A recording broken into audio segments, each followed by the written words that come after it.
Nobody wanted this little accent table at our garage sale, so I decided it would be a good little flip to experiment with since I've been wanting to try the paint washing technique. I've never done a paint wash before, so my plan is to do that on the top only and then paint the bottom in a nice blue-green color called spruce. So stay tuned.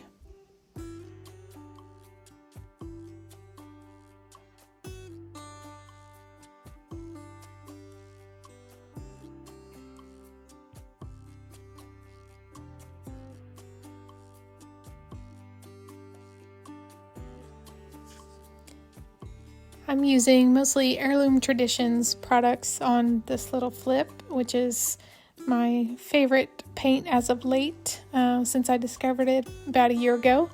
So first step is to clean it, and they have their own surface prep, which cleans and it's a degreaser, deglosser, but it also etches the surface a little bit so that there's no sanding or anything like that required, which is why I love it, because the easier the better. So you can apply it with a paintbrush, or I just use these sponges that have the scrubby side on one side, and I use the sponge side to apply it everywhere, and then just flip that sponge over and scrub it down with the scrubby side.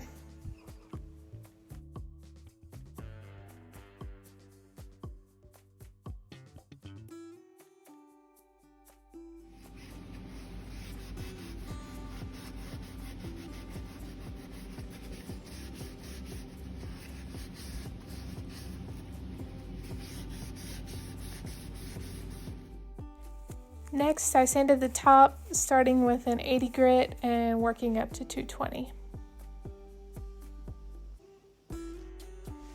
Next, I wiped down the top, and then I had this paint from our kitchen. It's just a light grayish, kind of a gray tan color, so I mixed a little bit of that with some water, and you really just have to play with the ratios to decide how much paint, how thick you want it, or how dark you want the paint color. So when I started putting it on, it almost looked white, so I went back and added a little bit of Heirloom Traditions paint in the color Oyster to make it a little bit darker.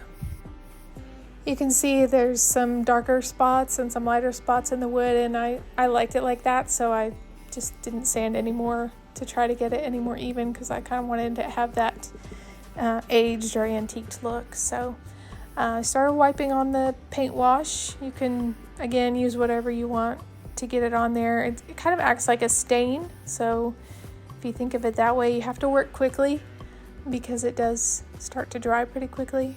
So I just was brushing it on, and then you can see I turned my brush sideways to kind of get in the little spots that didn't have enough on there. So just wipe it on. You can let it dry for a little bit, and then I wiped it back with a paper towel.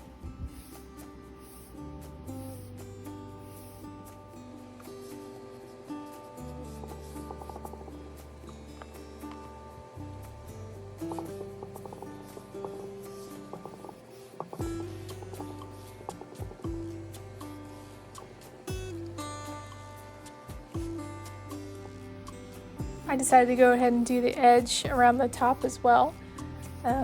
And I got a little bit on the part I'm going to paint, but that doesn't matter because I'm just going to paint over it. So I didn't bother taping it off or anything like that on this one.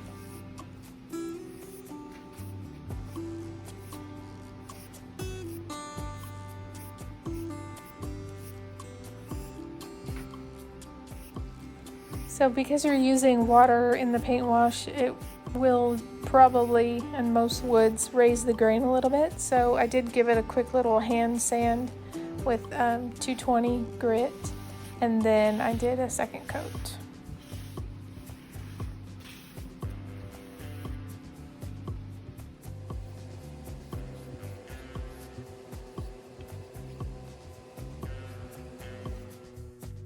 So as I said, I've been using Heirloom Traditions paint a lot, and that's what I'm using on this.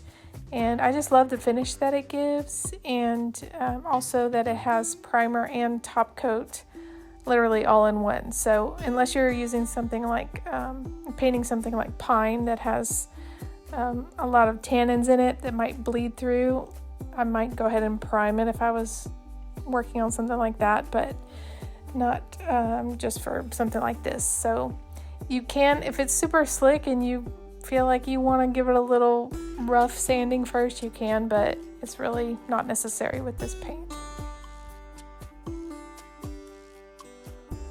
So I've been dying to use this color Spruce. It's a nice blue-green. So that's what I did here. And I used Heirloom Traditions brush.